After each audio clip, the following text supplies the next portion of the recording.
नमो नमः छात्राः, welcome you back to गिरवाणवाणी. आज परत आपण लास्ट मिनिट रिव्हिजनसाठीचा छोटा व्हिडिओ आणलेला आहे. इथे रिवाइज करू शकतो आपण. तर पहिला आहे सुगम संस्कृतम. पहिला प्रश्न आहे चित्रं दृष्ट्वा नामानी लिखत. पिक्चर आहे फर्स्ट, धोतीचं पिक्चर बघू शकता तुम्ही. सो नेम इज धौत वस्त्रम. त्यानंतर आहे स्टॅम्प, सो इट इज मूल्यांकः. नेक्स्ट आहे तंत्री आणि त्यानंतरचं चित्र आहे बॅटरी किंवा सेलचं. सो आन्सर इज विद्युत कोशः. नेक्स्ट क्वेश्चन आहे संख्या अक्षरैहि अंकैहि लिखत. सो आन्सर इज 3 साठी आहे त्रीणी. आणि नेक्स्ट आहे चतुर्विंशतीही दिलेलं आहे, तर ते आपल्याला अंकांमध्ये लिहून दाखवायचं आहे. तर संस्कृतमध्ये प्रॉपर 24 आपल्याला तिथे लिहून दाखवायचे. आता या ठिकाणी तुम्ही स्पेलिंग वरती खूप ध्यान द्यायचं आहे, जसं की त्रीणीमध्ये 3 सेकंड आणि नी फर्स्ट आहे. नेक्स्ट क्वेश्चन आहे समयवरती, समय लिखत. आता पहिलं दिलेलं आहे त्यांनी सपाद चतुर्वादनम. तर आपल्याला दुसऱ्या कॉलम मध्ये सपाद म्हणजे 15. So it is 4:15. We have to match here. Next is दशाधिक सप्तवादनम. व नेक्स्ट कॉलम मध्ये आपल्याला दशाधिक म्हणजे 10 मोर दॅन 7. सो 7:10 असा तिथे समय दिसत आहे, त्याच्याशी ते मॅच करायचं आहे. पुढे आहे पद्यांश पठित्वा गद्यांश पठित्वा निर्दिष्टाः कृतिः कुरुत. तत्र पृथु भूपेन तदर्थम धनु सज्जीकृतम. हा तो पॅसेज आहे. आता त्याच्यावरचे क्वेश्चन्स आहेत अवबोधनम, चतुर्थः त्रीणी, उचितम कारणम चित्वा वाक्यम पुनर्लिखत. आता क्वेश्चन दिलेला आहे भूम्याः धनधान्य फलानि स्व उदरे निहितानि यतः. Means all these were kept by the land with her यतः बिकॉज आन्सर इज वेन भूपः दुःशासकः आसीत्. नेक्स्ट क्वेश्चन इज कः कम वदति. सो तव पिता दुःशासकः एतत् भूमिः पृथुभूपं वदति. दिस इज द आन्सर. अशा प्रकारे तुम्ही पॅसेज नीट वाचला तर तुम्हाला इथेच आन्सर्स मिळतील आणि हे असे हातचे मार्क तुम्हाला मिळून जातील. म्हणून त्याच्यासाठी सुरुवातीचे जे 5-6 धडे आहेत त्याचं नीट वाचन आणि माध्यम भाषा तुम्ही वाचन केलं पाहिजे. आता पुढे तृतीय विभागातला क्वेश्चन आहे पद्यांशम पठित्वा निर्दिष्टाः कृतिः कुरुत. तर इथे विद्येचा श्लोक दिलेला आहे. विद्यानाम नरस्य रूपमधिकं प्रच्छन्न गुप्तं धनम, विद्या भोगकरी यशस्सुखकरी, विद्या गुरुणां गुरुः, विद्या बंधुजनो विदेशगमने, विद्या परं दैवतं, विद्या राजसु पूज्यते न तु खलं धनम, विद्या विहीनः पशुः. Now let's see the questions. Questions आहेत पूर्ण वाक्येन उत्तर लिखत. विद्या कीदृशं धनम अस्ति. सो आन्सर इज विद्या प्रच्छन्न गुप्तं धनम अस्ति. You can see spelling of प्रच्छन्न गुप्तं from the given passage paragraph. Next question is विद्या इति विशेष्यस्य द्वे विशेषणे चित्वा लिखत. म्हणजे आपल्याला ह्याच्यातून 2 विशेषण विद्येसाठीचे निवडायचे आहेत. तर आपण बघू शकतो विद्या भोगकरी, तर भोगकरी हे एक विशेषण येईल आणि यशस सुखकरी हे दुसरं विशेषण. तर ते आन्सर लिहायचे आणि श्लोकामध्ये बघून नीट स्पेलिंग करायचं आहे. नेक्स्ट क्वेश्चन इज जालरेखा चित्रम पूरयत. आता इथे विद्येची विशेषणं दिलेली आहेत, तर ते आपल्याला मॅच करायचं आहे. जसं की विद्या प्रच्छन्न गुप्तम व्हॉट, इट इज धनम. देन गुरुणाम गुरुः, परम काय आहे ते, तर परम दैवतम. आणि नरस्य अधिकम व्हॉट, नरस्य अधिकम रूपम इट इज. तर अशा प्रकारे इथे हे आपल्याला कंप्लीट करायचं आहे. नेक्स्ट आहे प्रश्न तिसरा पद्यम शुद्धम पूर्णम च लिखत. आता इथे तुम्हाला जी सुभाषित आहेत ती पाठ असली पाहिजेत तुमची, जेवढ्या सुभाषित मला दिलेल्या आहेत ते. तर त्याच्यापैकी तिची 2 सुभाषित इकडे लिहायची आहेत. आता पहिलं सुभाषित दिलेलं आहे आत्मनो अप टू साधनम. तुम्हाला माहिती आहे हा श्लोक आहे आत्मनो मुख दोषेण बध्यन्ते शुकसारिकाः मकः तत्र न बध्यन्ते मौनम सर्वार्थ साधनम.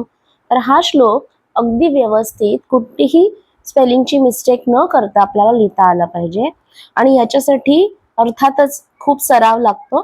तर तुम्ही आता सुद्धा वेळ आहे अजून, जेवढे 2 सुभाषित मला तरी पूर्णपणे व्यवस्थित प्रॅक्टिस करून घ्या, म्हणजे हे मार्क तुमचे शुअर होतील. आता पुढचा श्लोक आहे अल्पानामपि अप टू मत्तदत्तिनः. हा श्लोक पण आपण पूर्ण लिहायचा आहे. जरी का तिथे द्वेतः एक असं ऑप्शन असेल तरी शक्यतो आपण सगळे श्लोक लिहायचे, ऍटलीस्ट 3 तरी लिहायचे, कारण की एखाद्या वेळेस आपलं एखाद्या दुसऱ्यामध्ये रॉंग असेल तर याचे आपल्याला मार्क इकडे मिळू शकतात. तर श्लोक इथे पूर्ण लिहायचा आहे.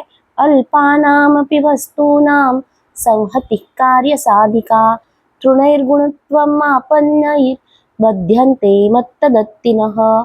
आणि प्रत्येक स्पेलिंग त्याचं करेक्ट आहे ना याची काळजी घेऊन ते व्यवस्थित लिहायचं आहे. प्रॅक्टिससाठी तुम्ही हे श्लोक आता सुद्धा लिहून काढू शकता, जेणेकरून ह्याच्यातला एखादा जर पेपरमध्ये आला तर तो आपल्याला व्यवस्थित लिहिता येईल. आणि म्हणूनच मी हे last minute revision type video इथे हे बनवलेला आहे.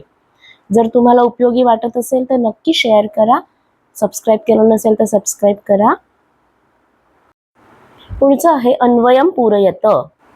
पुरुषः घटं भिन्द्यात् पटं छिन्द्यात् रासभरोहणम अपि कुर्यात् येन केन प्रकारेण सह प्रसिद्धः भवेत्. अशा प्रकारे हा अन्वय इथे पूर्ण करून लिहायचा आहे. याच्यासाठी जेव्हा सुभाषित मला आपण प्रिपेअर करतो तेव्हाच एक श्लोक लिहिला की त्याच्या खाली अन्वय लिहिण्याची सवय असेल तर आपल्याला हा प्रश्न सोपा जाऊ शकतो. चतुर्थ विभाग आहे लेखन कौशलम. आता ह्याच्यासाठी स्पेशल व्हिडिओ आपल्या चॅनेलवर अपलोडेड आहे, अजून बघितला नसेल तर तुम्ही बघू शकता. धातूनाम उपयोगम कृत्वा वाक्य निर्माणम कुरुत. द्वेतः एक. आता पहिला धातू दिलेला आहे गमगच्च एक पप. आपल्याला माहिती आहे गमगच्च हा गत्यर्थक धातू आहे, तो याला द्वितीयची अपेक्षा असते, म्हणून वाक्य याच्यासाठीचं असं सोपं वाक्य दिलेलं आहे इथे मातामही देवालयम गच्छती. और अजून एक सोपं वाक्य तुम्ही लिहू शकता की माता आपणम गच्छती. आपण म्हणजे मार्केट, मार्केटला ती जाते आहे. अशा प्रकारे तुम्ही हे वाक्य करू शकता. तसंच दुसरा धातू दिलेला आहे रुचरोच एक आप म्हणजे आवडणे. आता ह्याला असते चतुर्थीची अपेक्षा, ज्याला आवडते त्याची चतुर्थी वापरायची. आणि so simple sentence is Shri गणेशाय मोदकाः रोचन्ते. तर इथे तुम्ही श्री गणेशायच्या इकडे अंडरलाईन करू शकता आणि मातामही देवालयम मध्ये देवालयमच्या खाली अंडरलाईन करू शकता, सो दॅट चेक जे करतात त्यांना पटकन तुम्ही योग्य रूप लिहिलंय ना हे सापडू शकतं. अशा प्रकारे सुवाच्य पेपर लिहायची सवय ठेवली तर नक्की 2 मार्क आपल्याला जास्तच मिळतील, जेणेकरून प्रेझेंटेशन आपलं चांगलं असल्यामुळे. नेक्स्ट आहे 5 to 7 सेंटेन्स मध्ये पंचसप्त वाक्यात्मक निबंधम लिखत. त्रितः एक. इथे मात्र तुम्हाला एकच निबंध लिहायचा आहे, तर तो व्यवस्थित प्रिपेअर करून ठेवायचा. दिलेला लिस्ट ऑफ एसेज मधलाच एसे जनरली येत असतो, ते तुम्ही प्रिपेअर करून ठेवायला पाहिजेत. इथे 3 विषय दिलेले आहेत मम प्रिय पुस्तकम, मम प्रिय उत्सवः, मम प्रिय कविः. तर आपण पहिले बघूया मम प्रिय कविः.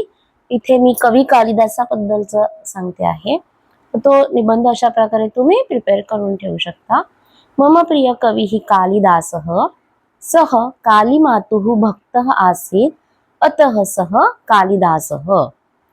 कालिदासेन 3 नाटकानि रचितानि.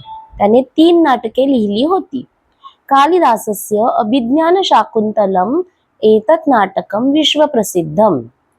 तस्य मेघदूतम् एतत् खण्डकाव्यं संस्कृतसाहित्ये विराजते. कालिदासः रघुवंशं तथा कुमारसम्भवम् एते 2 महाकाव्ये अरचयत्. अतः सः महाकविः इति उपाधिना विभूषितः. उपमा कालिदासस्य इति उक्तिः तस्य विषये प्रसिद्धः। नेक्स्ट निबंध आहे मम प्रियः उत्सवः। भारतीयाः तु उत्सवप्रियाः। भारते विविधपर्वाणि सम्पद्यन्ते। भारते दीपावलिः अतीव महत्त्वपूर्ण। दीपावलिः नाम दीपानाम् आवलिः, अतः तस्याः स्वागतं जनाः दीपमालाभिः कुर्वन्ति। आता इथे तुम्ही शॉर्ट लिहू शकता की दीपावली नाम दीपानाम् आवलिः एवढं लिहिलं तरी चालेल। एषः प्रकाशस्य उत्सवः। जनाः नूतनवस्त्राणि धारयन्ति, मिष्टान्नानि भक्षयन्ति च। गृहिण्यः गृहस्य शोभां रङ्गावलिभिः वर्धयन्ति।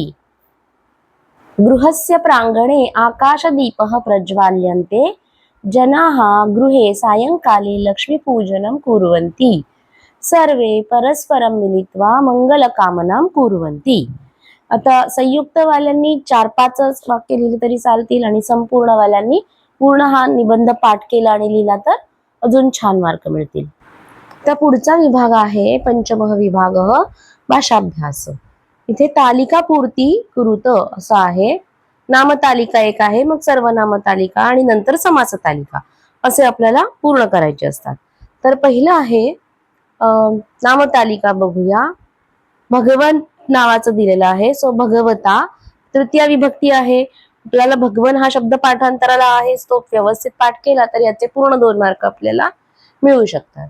जसं की भगवता, भगवद्भ्यान, भगवद्भिः तृतीया, मरुत, मरुतौ, मरुतः प्रथमा।